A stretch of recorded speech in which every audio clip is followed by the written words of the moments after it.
What does Jarvie need to do to get going? Candy, like sour worms. Oh, for sure. He's probably one of those psychos that likes warheads. Yeah, nerds. He would eat those. Yeah, get a whole bag of those, Seth. Go nuts. Exactly. The Adam Gold Show.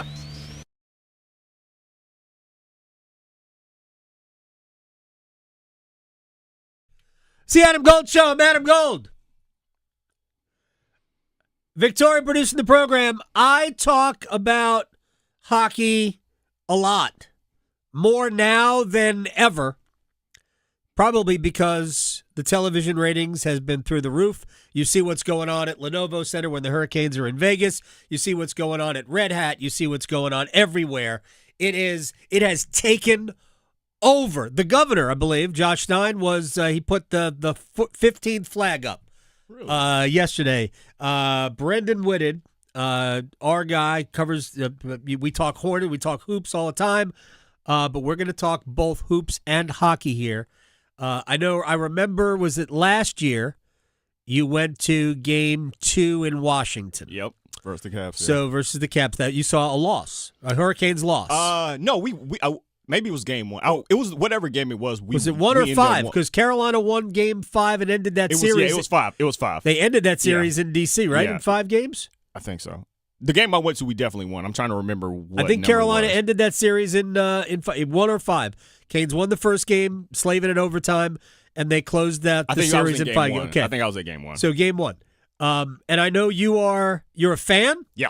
But you're a new fan. New fan. And I saw you tweet today, and it made me laugh because while I love the game and I understand the game, I cannot tell you the nuances of like a system or a particular, like, I listen to tons of hockey radio, and they're talking about it's a 1-2-2 and the floating blah, blah. I don't know what you're talking about. I have no idea what. But I am also the guy that doesn't understand cover 2, cover 3, cover 0. Yeah. I always thought, I joke about this with my friend Mike Felder all the time.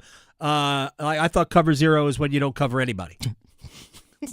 And that's been Panthers. That's been the Panthers for some years. So that's what it says to me.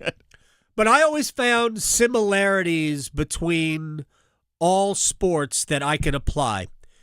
And so whenever it is a sport that is generally in motion, so basketball, hockey, soccer, I apply the same principles to both. Yeah. Or to all. There were 3 things there. I can't use both. I apply the same principle. Spacing. Yep. That's really what, like, sometimes when the Hurricanes have it in their third and they're moving up, it looks like a weave. Right? Yeah. If you've ever played basketball before, it's a very common, when you're in practice, let's run the weave. You're running the weave so you know, hey, my guy's here, my guy's there, and if we need to switch, like, it's seamless the way that they are able to communicate. Like, I'm sure that there's a lot of talking going on, but there is a certain amount of just intuitive, hey, absolutely, we need to balance this thing out to spread the defense to give ourselves, I guess, entrees into the defense. Yep. Like, even watching them watching Stahl, like, post up in front of there are some things. So many good things about it. Synapses firing for me. I'm like, oh, like, I don't know nearly as much as you do, and I don't know, but that's why I wanted to bring you on and talk about this, because Jordan actually used a basketball reference in the game after Game 4 because he scored twice, and he goes, I tell guys all the time, you got to take it to the hoop. Nice. But at its base level, these sports have so many similarities. Absolutely.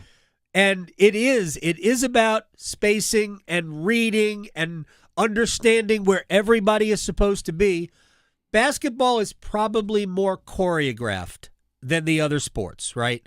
Yeah, I mean, you have more. I mean, I know that they do. All right, so from what I've gathered from there, out of obviously you have set pieces in soccer, right? But you also have in hockey, in the face-off, there are like, hey, they run face-off plays. Yeah, they run face-off plays. 100%. And there are plays in basketball, and this is the fun thing about playoffs. I was talking to somebody about this the other day, and they're asking me like, okay, well, how many plays are they running? I'm like, first off, once you're this deep into a series, everybody knows everybody else's play. Yes. Right? Like, I know where you're going. It really like it matters, but like not really. Like, you have your sidelines out of bounds plays and stuff like that. Like, you have those set plays, and those are a little bit more.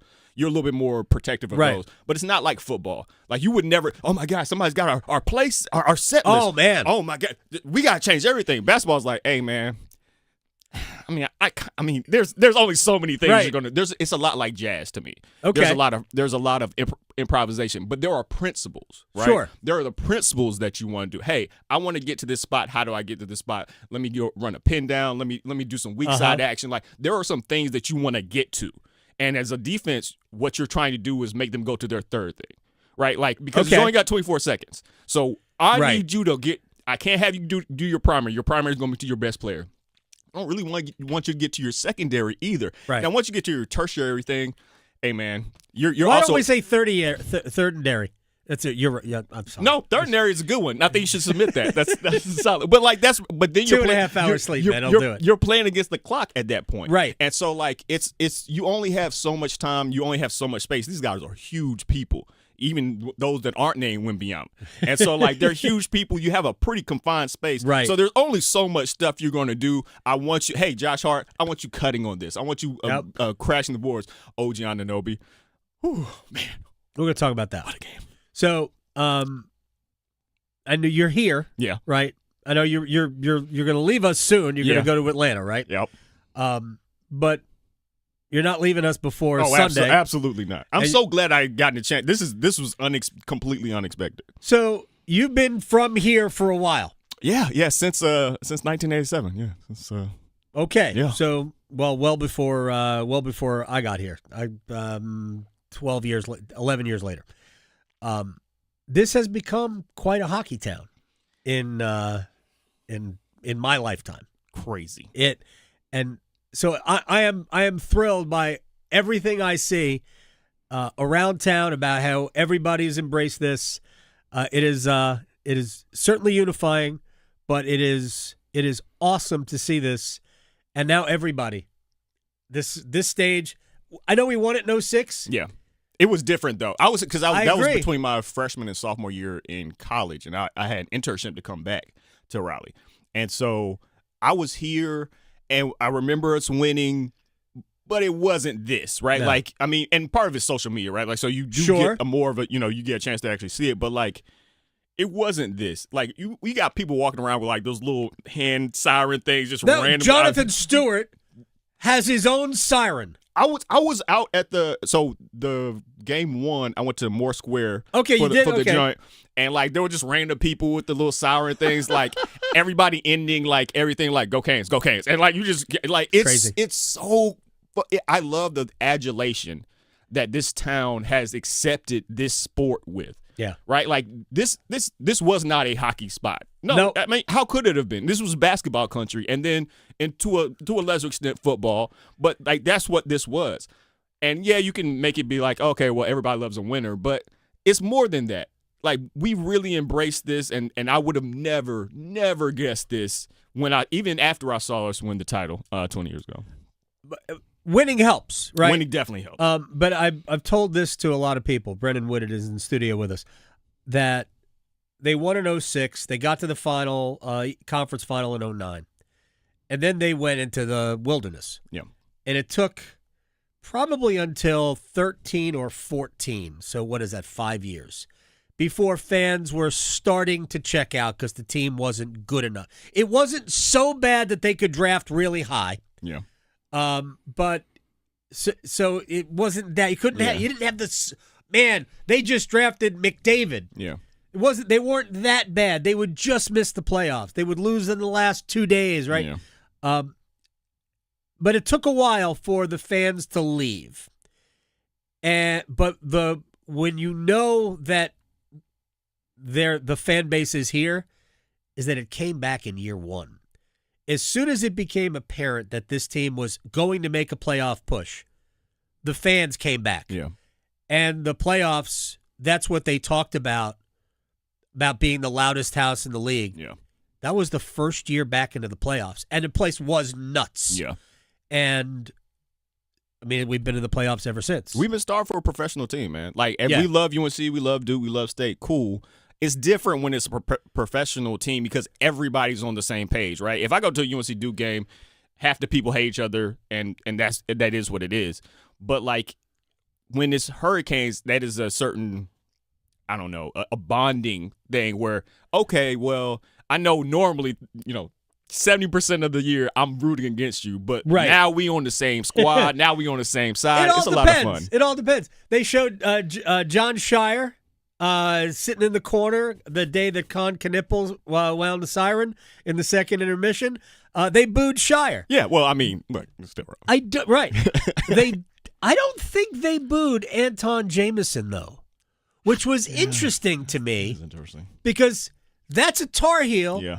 And they booed Roy Williams. Yeah, that's crazy. Jameson, I feel like he kind of gets a pass. I don't know why. Just because he's so cool? Yeah, a little bit. I mean, who have you ever met? Like, I hate Anton Jameson. Like, there are some players that you really. I was really annoyed hate. by how easily he scored 30 when I was at Maryland. He was a like, monster. why did he just scored? Like, he start the game with 30?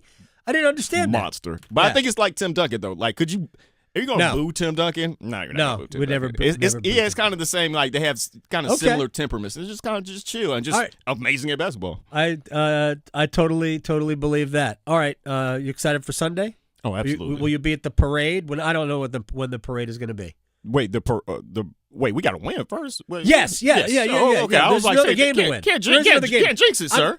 I don't jinx anything. There's no such thing as jinx. Yeah, sure, whatever. I know. Look, they might not win. Yeah. I mean, believe me, I know how good Vegas is. Vegas is so good.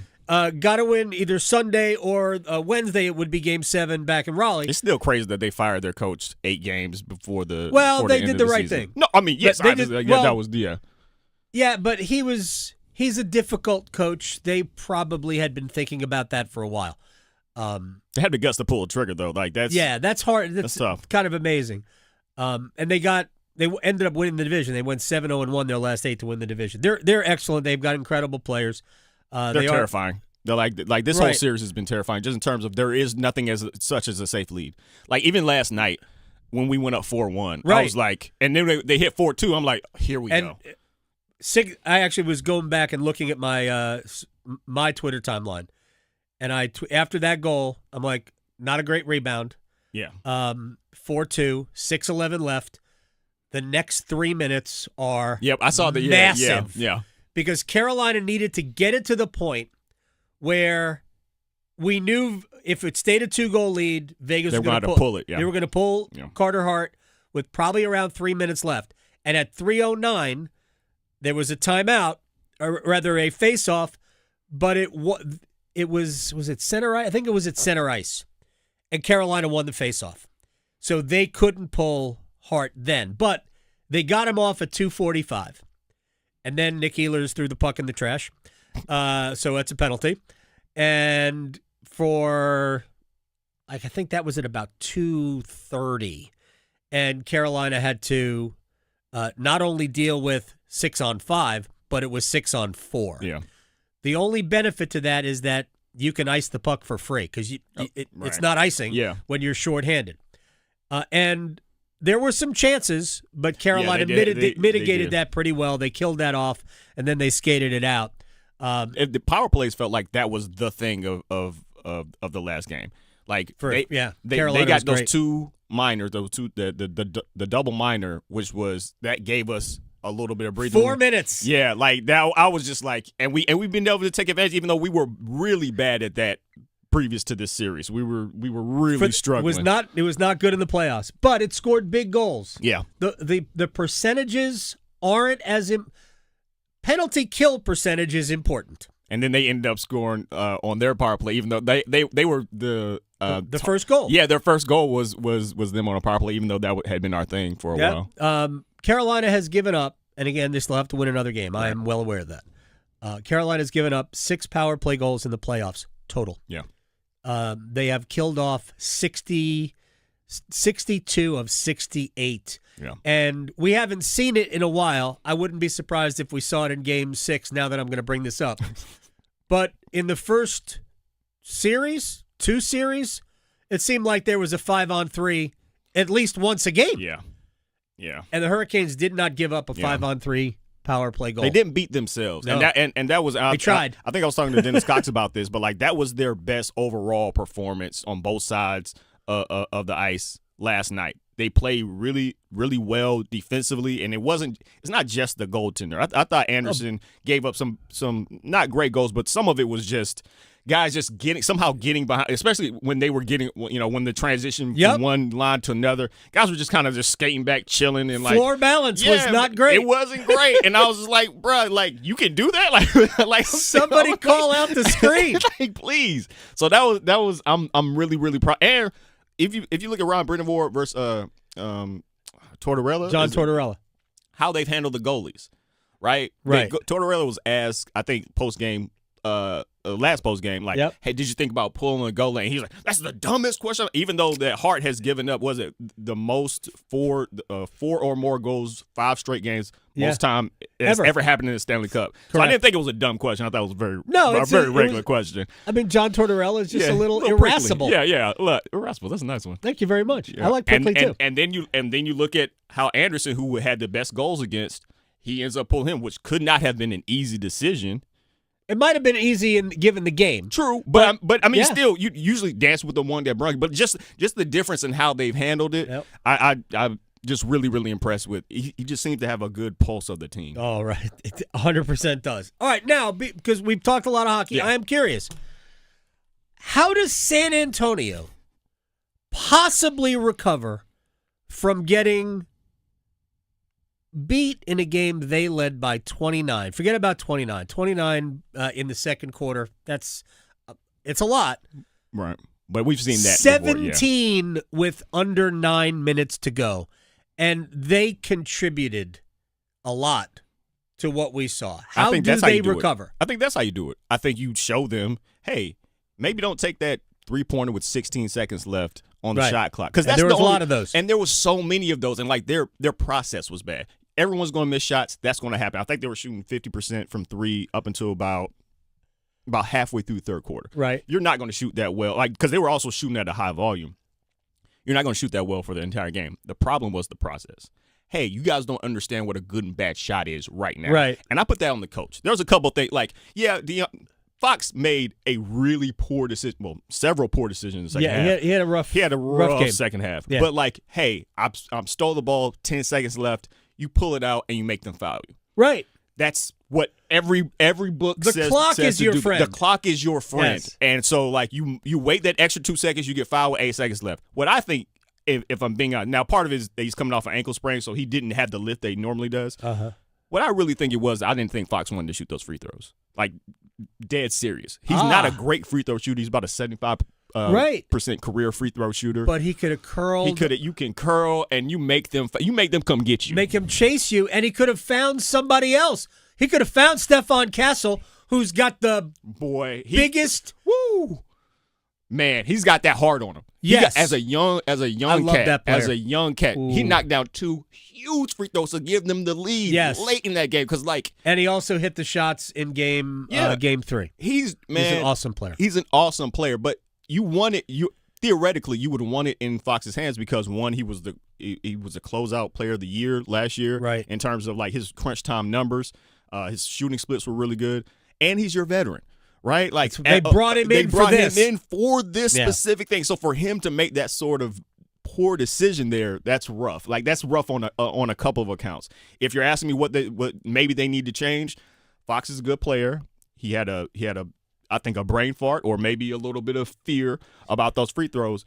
You got Dylan Harper didn't take a shot the last 10 minutes of that game. Yeah, Dylan Harper's something else, man. He is a dog. Like you can tell Castle, and Wembanyama for how long? That forever. Once again, San Antonio drafts well, and they're but horseshoe. That's lodged. A horseshoe lodged. And if it weren't for Knicks fans, I would be rooting against the Spurs.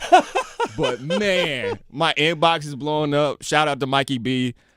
Everybody has they were annoying, and they haven't won in my lifetime. They've barely won in my lifetime. If they win this, I'm gonna have my phone on D&D for a while. I totally understand because they have been they're Knicks fans and Toronto Maple Leafs fans are basically the same. Really? Oh, yeah. The Leafs feel like they've invented the sport. They have not won since 1967. That's real. The Knicks have not won since 73. They have 2 titles. They won in a span of 4 years. Yep. They never won before. They haven't won since. But arguably, it's the most important franchise in the NBA. I mean, I would say Lakers is one. Lakers, Celtics are. I mean, those are the two. I think the Knicks would be ahead of the Celtics. I think the Really? Lakers and the Celtics have been the 2 best franchises in the sport.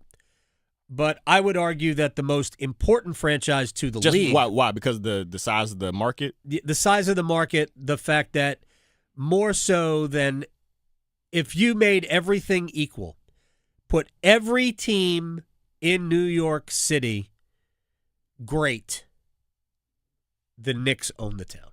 Okay. I'll see Better- you. Knicks I was about to over- say over Yankees? Oh, yes. Wow. Oh, okay, yes. I would have gotten that wrong. Oh, yes. I would have gotten that wrong. Okay. New York is a basketball town. I would have gotten that wrong. Okay. And there aren't many sports where many, especially northern cities, where basketball would be over baseball. Yeah. There's only a few northern cities where football is over baseball. I would argue that in Philadelphia, the Eagles are better than anything. Flyers would be a pretty close, pretty close second. You could argue that in Chicago, the Bears might be better than ahead of everybody else. I mean, you got the best one to ever do it. Yeah, but the Bulls are irrelevant franchise except for those 6 titles. Yeah, but that's it. That's their entire history. Is that?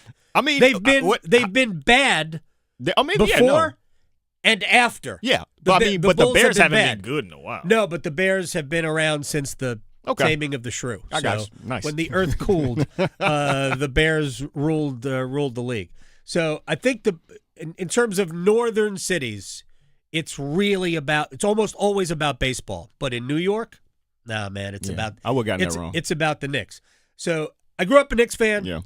It doesn't burn. I was about to say, I know you've said that I've actually enjoyed the Knicks joke more than I have enjoyed the Knicks winning. So it was cool to see all the celebs go crazy. I've never seen that. That's the greatest celebrity row I forgot ever. what her name is, but from Law and Order. Mariska Haggerty. Thank you, because I was going to mess that one up. What's Taylor Swift doing there? Hey, apparently she's a real Knicks fan. I don't care. I could do with a little bit either. less. We can't do this with football and basketball. We don't need immediate reaction shots to Taylor Swift. She was at a Cavs game. Yeah, but that was for Kelsey apparently, because he's from Cleveland. He's from Ohio. Ohio, yeah. So I don't know. Maybe she's a Knicks fan and she was just there with her guy. Sports her man, which is fine. I feel it. But yeah, they were. I mean, the celebs. That is the greatest celebrity row. Oh, easily. The only better one would be like at the Academy Awards. Pretty much. That's it. Honestly, like that was pretty much like you had Spike, you got Ben Stiller, you got Chris Rock. Tracy Ellis Ross was there for some reason, which I'm always a fan of. So heard. 100%. Apparently, I think Victoria was telling me Rihanna was there. Yes, she was. That's a great answer. That's a great way to. All right, so is the series over no. tomorrow? This is going 7. This is 100% going really? 7. Yeah, this is 100% going 7. This every single game has been within a bucket or two. Well, the Spurs have had a big lead in every game. Yeah, and like they've. I thought Knicks they messed it up. Game 7 in San Antonio. Yeah, that's what I'm saying. I think this goes 7 because if the Knicks win, it has to end either tonight or in Game 6. I think it ends tomorrow. I wonder how everyone talks about how the Spurs are going to come back. I wonder how the Knicks are going to come back because that was an incredibly emotional. Emotion goes 2 ways. Yeah, and so like. You got the fans, I love you, and everything. You got Seinfeld running out there. Like, it's, Larry David looks like with Josh Hart, there's a video of Larry David reacting to Josh Hart blowing that bunny right there. He looks like he's literally about to just die, like right there on the sideline for real. Like, that was a huge moment. That's the biggest comeback in the NBA history. How are you going to come back, though? Like, right. I think they're going to definitely lose. Game 5? Game 5. How are they going to come back in New York? And are they going to ramp up? Because the other part was that New York came out. It wasn't just that the Spurs shot well. New York came out, and they weren't thinking about basketball. They were thinking about referees, and they were thinking about out-toughing the Spurs, Okay. and they were running. Oh, we're going to show how Game tough. 3 was so physical. It was very, but they came out with that mentality Yeah. as opposed to, hey, this is a different game. Every Yeah. game is a different sort of chapter, and you can't get caught up in that. I don't think they'll necessarily get caught up in that, but it's going to be interesting how the Spurs respond to Alvarado playing more. He's a That was interesting. That I was liked the it. thing. Well, that's good because Mikal Bridges. That's hey right. man, you've skated. You know who my favorite hockey player is Mikal Bridges. He's been skating through this entire joint, bruh. So Mikal Bridges had a decent season, and then at the end of the season, he was invisible, and everybody was like, "Well, this guy sucks. What a bust." And then for most of the playoffs, he was really good. Yep. And then we get to the finals, and he's gone. 9.5 points a game, 4 rebounds, a little over 3 assists. And how many first-round picks? 4? And a pick swap. 4 and a swap. Nice. It's nice work if you can get it. Unbelievable. Bro had 2 points in game 3. All I know is my favorite Knick now is Josh Hart. And one of my all-time favorite Knicks was John Starks. I loved John Starks. I like the fact that they like those both tough wore guys. number 3s. My favorite Knick is the guy that I forget who it was on CBS referred to as Cedric the Entertainer. I was a Bernard King fan, and I'm sorry. When they said that, I felt bad. I laughed. It was funny. But I was like, wait, that's not Cedric the Entertainer. But he was kind of sporting that Cedric the Entertainer fit, though. Right. I was He had like, the bowler hat on, too. That was no good. But but Bernard King was the Bernard King's a legend. smooth man. Anyway, thank you for coming in. No problem, man. Brendan Anytime, Whitted. man. I know. I wanted to get both in. Brendan Whitted, hockey correspondent. You know what it is. Basketball guru, hockey aficionado. All right, we'll come back. We'll rewind next. Questioning goalie interference